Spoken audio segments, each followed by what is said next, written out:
आज हम बात करेंगे मोलेंस के बारे में।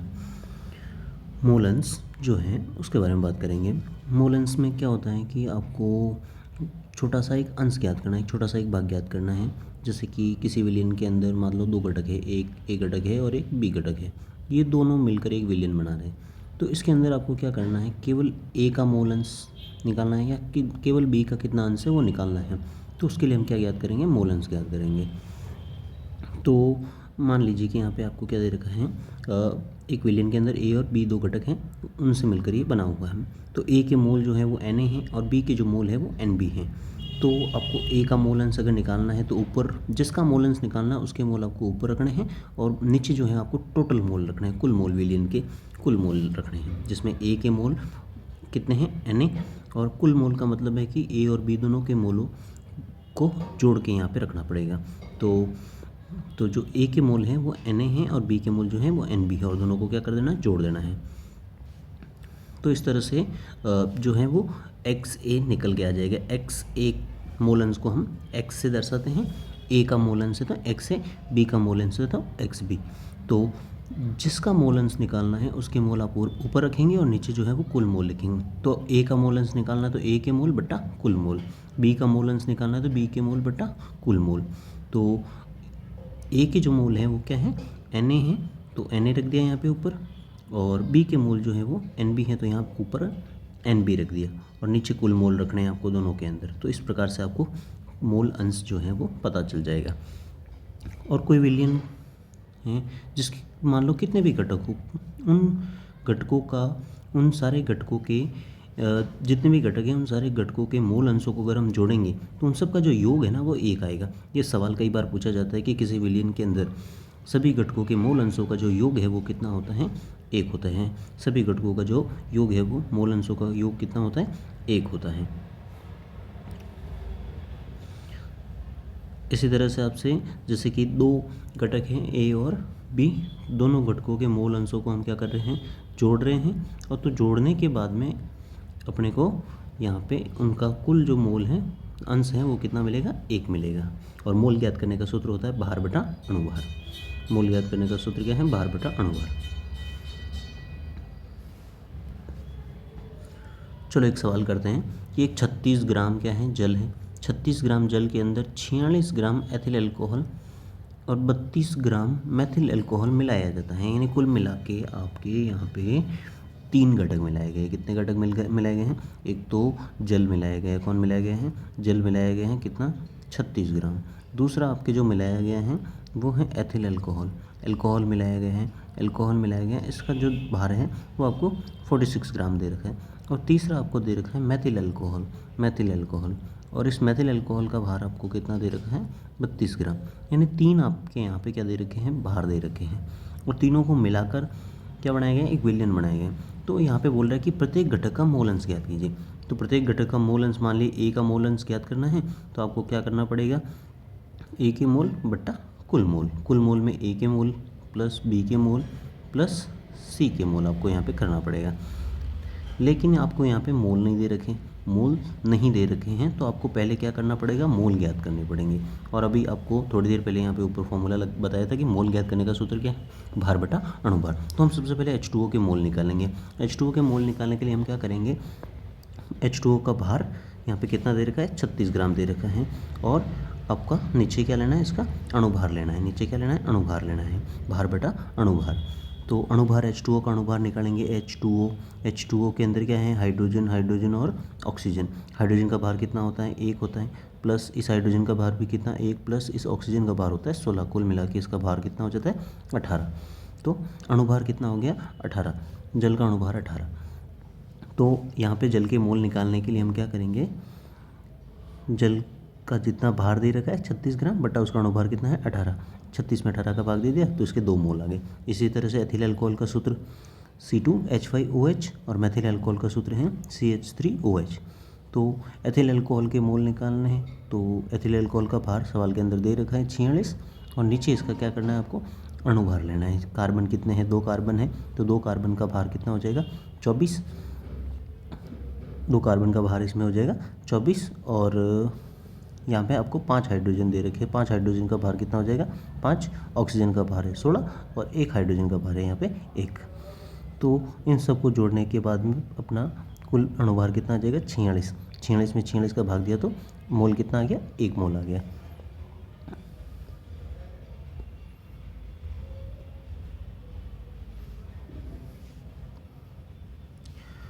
अब हम मैथिल अल्कोहल के निकालेंगे मोल। मैथिल अल्कोहल के मोल निकालेंगे तो मैथिल अल्कोहल का मोल निकालने का सूत्र सीधा आपको पता ही है, भार बटा अणुभार। भार आपको सवाल के अंदर 32 दे रखा था। अणुभार जो है वो इसका ये कार्बन है 1 तो 12 हो जाएगा, 3 हाइड्रोजन है तो 3 हो जाएगा, ऑक्सीजन 1 है तो इसके 16 हो जाएंगे और 1 हाइड्रोजन का भार 1 हो जाएगा, तो 32 इसका अणुभार हो जाएगा। तो 32 में 32 का भाग देते ही इसका मोल भी कितना आ जाएगा, 1 मोल आ जाएगा। यानी आपको यहाँ पे तीनों के क्या मिल गए, आपको मोल मिल गए। आपको यहाँ पे जल का मोल है 2, आपको यहाँ पे एथिल अल्कोहल के मोल कितने हो गए, 1, और मैथिल अल्कोहल यानी मेथनॉल का मोल जो है वो कितना हो गया, 1 मोल हो गया। तो यहाँ पे आपको जल का मोल अंश निकालना है, तो जिसका मोल अंश निकालते हैं उसके मोल ऊपर लिखने हैं और नीचे कुल मोल लिखने हैं। तो जल के मोल अंश निकालने हैं तो जल के मोल हम कहाँ रखेंगे, ऊपर रखेंगे, और नीचे क्या रखेंगे हम, कुल मोल। कुल कितने मोल है, 4 मोल हैं। तो ऊपर तो जल के मोल और नीचे कुल मोल, तो 2/4 हो जाएगा, यानी कि आधा मोल अंश कितना आ जाएगा, आधा। मोल अंश की कोई भी इकाई नहीं होती है, क्योंकि ऊपर भी मोल है नीचे भी क्या है, मोल है। मोल से मोल कट जाएगा तो इसकी कोई इकाई नहीं होती, कोई मात्रक नहीं होता। अब हम इसी तरह से एथिल अल्कोहल के मोल अंश निकालेंगे। एथिल अल्कोहल के जो मोल अंश हैं वो उस एथिल अल्कोहल के मोल बट्टा कुल मोल। एथिल अल्कोहल का मोल कितना आया था, 1, और बट्टा कुल मोल कितने हैं, 4, 1/4, 0.25 आ जाएगा।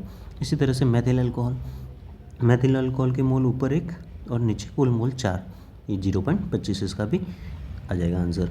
तो इस तरह से हम प्रत्येक घटक के मोल अंश निकाल सकते हैं, और सभी घटकों के मूल अंशों को अगर हम जोड़ें तो उनका योग जो है वो कितना होगा, 1 होगा। यहाँ पे ये 3 घटक है, तीनों घटकों के मूल अंशों को अगर हम जोड़ें 0.5 प्लस 0.25 प्लस 0.25, तो ये तीनों को जोड़ेंगे तो उनका योग कितना आएगा, 1 आएगा। तो मूल अंशों का जो योग है वो कितना होता है, 1 होता है। किसी विलयन के सभी घटकों के मूल अंशों का योग जो है वो 1 होता है।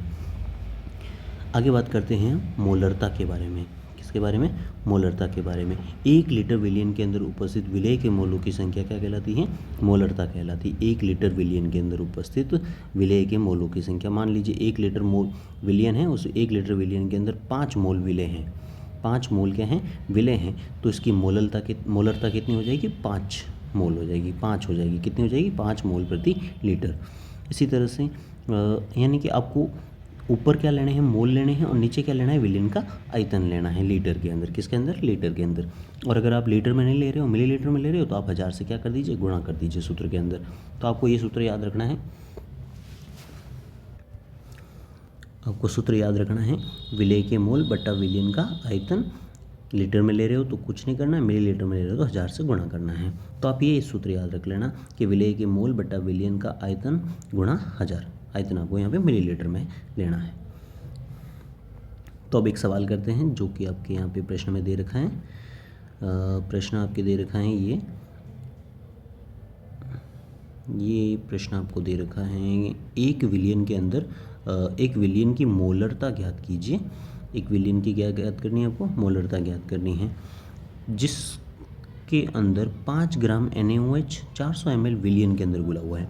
यानी NaOH का क्या दे दिया, द्रव्यमान दे दिया आपको, और वो 450 ml विलयन का क्या दे दिया, आयतन दे दिया। तो आपको इसकी मोलरता ज्ञात करनी, क्या ज्ञात करनी है, मोलरता। आपको इसकी क्या ज्ञात करनी है, मोलरता ज्ञात करनी है। तो मोलरता ज्ञात करने का सूत्र आपको पता ही है, विलेय के मोल बट्टा आयतन गुणा 1000। तो आयतन तो अपने पास दे रखा है 450 ml, लेकिन मोल नहीं दे रखे, मोल निकालने पड़ेंगे पहले। तो मोल निकालने का सूत्र आपको पता ही है, मोल का सूत्र क्या था, भार बटा अणु भार, मोलिकुलर वेट। तो भार जो है वो आपको यहाँ पे प्रश्न में दे रखा है 5 ग्राम। नमक का भार, NaOH का भार कितना दे रखा है, 5 ग्राम, और बट्टा अणुभार। NaOH का आपको क्या निकालना पड़ेगा, अणुभार निकालना पड़ेगा। तो आपको यहाँ पे NaOH का क्या निकालना पड़ेगा, अणुभार निकालना पड़ेगा।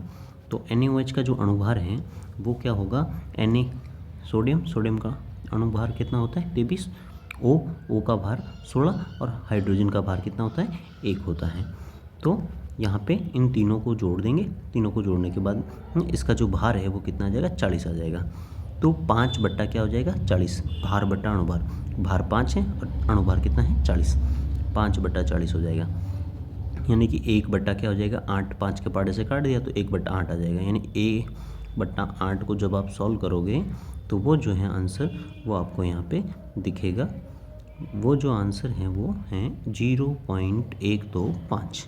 ये जो है वो इतने मोल इसके आ रहे हैं। अब हम क्या करेंगे, इसका मोलरता का सूत्र लगाएंगे। मोलरता का सूत्र लगाएंगे, क्या लगाएंगे, मोलरता का सूत्र। मोलरता का सूत्र क्या था, मोल बट्टा आयतन गुणा 1000। मोल बट्टा आयतन गुणा 1000। मोल कितना है, 0.125। आयतन कितना था, 450 और गुणा 1000। यहाँ पॉइंट के बाद में 3 अक्षर थे, 0.125 था तो पॉइंट के बाद 3 अक्षर थे तो पॉइंट हटाने के लिए हमने यहाँ पे नीचे क्या कर दिए, 3 जीरो लगा दिए। पॉइंट हटाने के लिए हमने यहाँ पे 3 जीरो लगा दिए। फिर 3 जीरो से ये 3 जीरो काट दिए। तो उसके बाद में अपने को यहाँ पे क्या मिला, 125/400। इसको सॉल्व किया तो 25/90, और इसको जब आप पूरा सॉल्व करोगे तो जो है वो आपको आंसर मिल जाएगा। यहाँ पे ये आपको यहाँ पे आंसर मिल जाएगा, है ना। नेक्स्ट एक और सवाल दे रखा है आपके सामने कि यहाँ पे आपको दे रखा है 9.8 ग्राम H2SO4 है। 9.8 ग्राम क्या दे रखा है, H2SO4 दे रखा है। इसको जल में घोल के 10 लीटर विलियन बनाया जाता है। क्या बनाया जाता है, 10 लीटर विलियन बनाया जाता है। तो यहाँ पे आयतन आपको दे दिया 10 लीटर, तो इसकी मोलरता आपको यहाँ पे क्या करनी है, ज्ञात करनी है। तो आपको यहाँ पर आयतन दे दिया, लेकिन आपको यहाँ पे क्या नहीं दिया, आपको यहाँ पे नहीं दिया, मोल नहीं दिया। तो मोल निकालने पड़ेंगे, क्योंकि आयतन मोलरता का जो फॉर्मूला है वो मोलरता का फॉर्मूला है मोल बट्टा आयतन, विलेय के मोल बट्टा आयतन गुणा 1000। अगर आप यहाँ मिलीलीटर में दे रहे हो तो 1000 से गुणा करना है, मिलीलीटर में नहीं ले रहे हो तो आप 1000 से गुणा नहीं करोगे। यहाँ पे लीटर में ही दे रखा है तो 1000 से गुणा करने की ज़रूरत नहीं, सीधा यहाँ पे 10 लीटर रख दो, 1000 यहाँ पे नहीं लिखना है आपको। तो पहले तो आपको क्या करना पड़ेगा, मोल ज्ञात करने पड़ेंगे। मोल ज्ञात करने का सूत्र आपको बताइए, भार बटा अणुभार। भार बटा अणुभार, भार आपको 9.8 प्रश्न के अंदर दे रखा है, और अणुभार H2SO4 का जो अणुभार होता है वो कितना होता है, 98।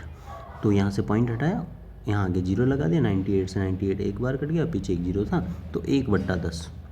मोल कितने आगे, 1/10 यानी 0.1 मोल, 0.1 मोल।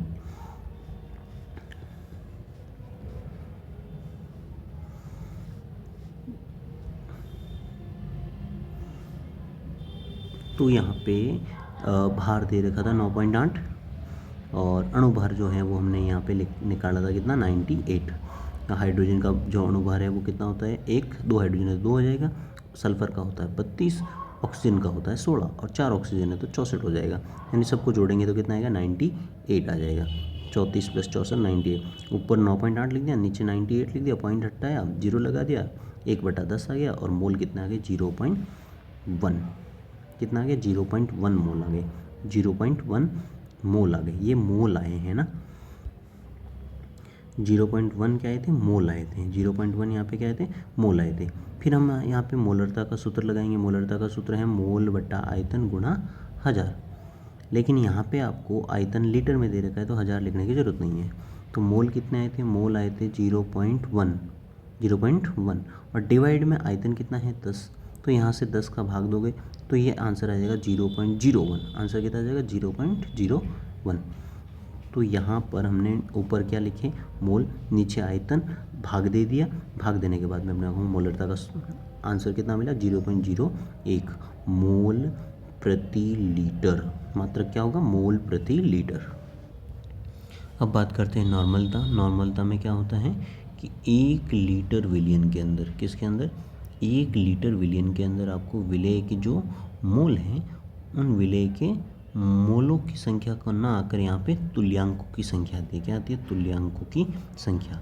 मोलरता में क्या होता था, 1 लीटर विलियन में उपस्थित विलेय के मोलों की संख्या आती थी। यहाँ पे मोल ना आकर क्या आते हैं, यहाँ पे ग्राम तुल्यांक आते हैं। यहाँ पे आते हैं ग्राम तुल्यांक। और ग्राम तुल्यांक कैसे निकालते हैं, ग्राम तुल्यांक निकालने का सूत्र है भार बटा तुल्यांकी भार। वहाँ पे ग्राम तुल्यांक की जगह क्या आते थे, मोल आते थे। मोल का सूत्र था भार बटा अणुभार। यहाँ पे ग्राम तुल्यांक आता है और ग्राम तुल्यांक का सूत्र क्या होता है, भार बटा तुल्यांकी भार। भार बटा तुल्यांकी भार। तुल्यांकी भार जो है ना वो कैसे निकालते हैं, अणुभार के अंदर n गुणांक का भाग देते हैं। अणुभार के अंदर क्या है, n गुणांक का भाग। n गुणांक का मतलब होता है स्थानांतरित होने वाले इलेक्ट्रॉन या आवेशों की मात्रा। तो यहाँ पे नॉर्मलता का सूत्र, जैसे मोलरता का सूत्र था विलेय के मोल बट्टा विलयन का आयतन। तो यहाँ पे क्या है, विलेय के मोल ना होकर विलेय के क्या है, ग्राम तुल्यांक है। विलेय के क्या है, ग्राम तुल्यांक है, और बट्टा नीचे विलयन का आयतन लीटर में, मिलीलीटर में ले रहे तो 1000 से क्या करना है, गुणा करना है। उसके बाद में हम लोग यहाँ पे एक न्यूमेरिकल सवाल देख लेते हैं, जैसे कि H2SO4 का आपको क्या ज्ञात करना है, तुल्यांकी भार ज्ञात करना है। तुल्यांकी भार ज्ञात करने के लिए अणुभार बटा n गुणा करेंगे। तो H2SO4 में क्या होता है कि SO4 2- बनता है। क्या बनता है, 2-। यहाँ पे 2H+ जो है ना वो इलेक्ट्रॉन 2H+ यहाँ से बाहर निकलते हैं। कितने H+, 2H+। अगर टूटेगा तो 2H+ बाहर निकलेंगे और SO4 के ऊपर क्या आ जाएगा, 2- आ जाएगा। तो यहाँ पे 2 n गुणांक कितना होता है, 2 होता है, यानी 2 इलेक्ट्रॉन यहाँ पे स्थानांतरित होते हैं। तो अणुभार इसका पता ही है, अपने थोड़ी देर पहले निकाला था, 98 होता है, और 2 क्या हो गया, n गुणांक। तो 49 इसका क्या होता है, तुल्यांकी भार होता है। तो n का मतलब स्थानांतरित होने वाले इलेक्ट्रॉन या आवेशों की मात्रा। आप याद रख लो, H3PO4 के लिए 3 होता है, NaCl के लिए n गुणांक का मान 1 होता है, और H2SO4 के लिए n गुणांक का मान 2 होता है। तो H3PO3 के लिए अगर हम बात करें, तो अगर इसका आप निकालना चाहो तो आपको इसका तुल्यांकी भार निकालना है, तो अणुभार बटा n गुणांक अभी हमने लिखा है, यहाँ पे 3 होता है, तो n गुणांक 3 होता है, और अणुभार यहाँ पे इन सबको जोड़ देंगे, इन सबका क्या कर देंगे, भार जोड़ देंगे। तो आपको बताएं कि हाइड्रोजन का 1 होता है, तो 3 हाइड्रोजन है तो 3 हो जाएगा। फास्फोरस का 31 होता है, और ऑक्सीजन का 16 होता है, लेकिन 4 ऑक्सीजन है तो 64 हो जाएगा। सबको जोड़ेंगे तो कितना आएगा, 98 आएगा, और नीचे डिवाइड में 3 आ जाएगा, क्योंकि इसका n गुणांक कितना है, 3।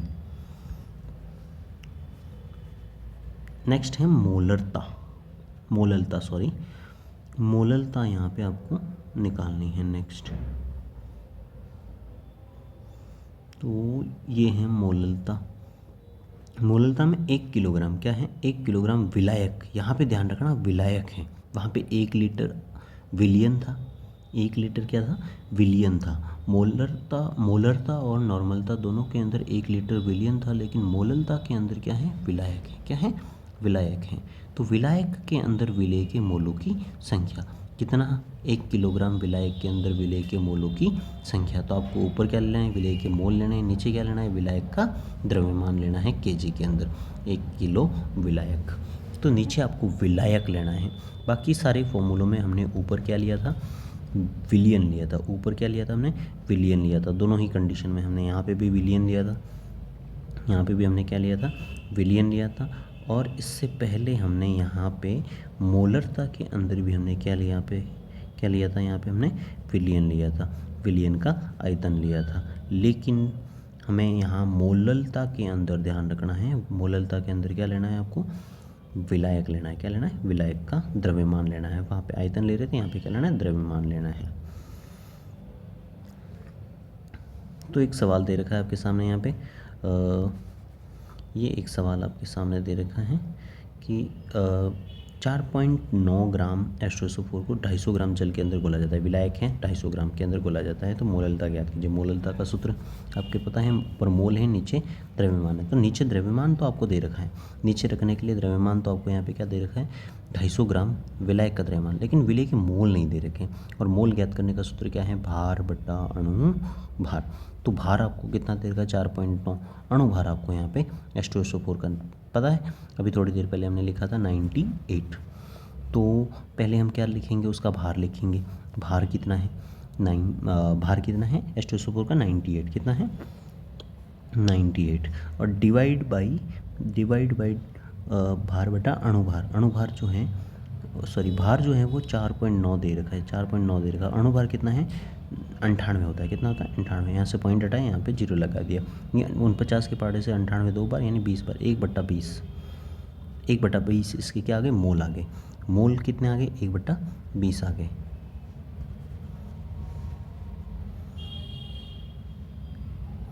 तो यहाँ पे जो मोल है वो कितना आ गए, 1/20 आ गए। अब आपको क्या ज्ञात करनी है, मोललता ज्ञात करनी है। तो मोललता का सूत्र आपको पता ही है, मोल बटा आयतन गुणा 1000। तो मोल कितने आए थे 1/20, आयतन कितना है 250 और गुणा 1000 से हमने कर दिया। तो 1/20 यहाँ पे 200 के नीचे 250 के नीचे कुछ नहीं था तो हमने 1 मान लिया, नीचे वाली भिन्न को ऊपर ले जाके हमने क्या कर दिया उल्टा कर दिया, तो 1/250 हो गया। ये 1/250 हो गया, यहाँ पे हमने ऊपर 1 मान लिया और 1/250 हो गया। तो ऊपर यह 2500 250 से 1000 गया 4 बार, 4 के पाड़े से ये 20 गया 5 बार, तो 1/5 कितना बार 1/5 आ जाएगा। तो 1/5 1/5 का आंसर 0 है वो 0.2 हो जाएगा। कितना हो जाएगा 0.2, ये इसका आंसर आ जाएगा। इस तरह से हम क्या ज्ञात कर सकते हैं, विलयन की मोललता और नॉर्मलता ज्ञात कर सकते हैं।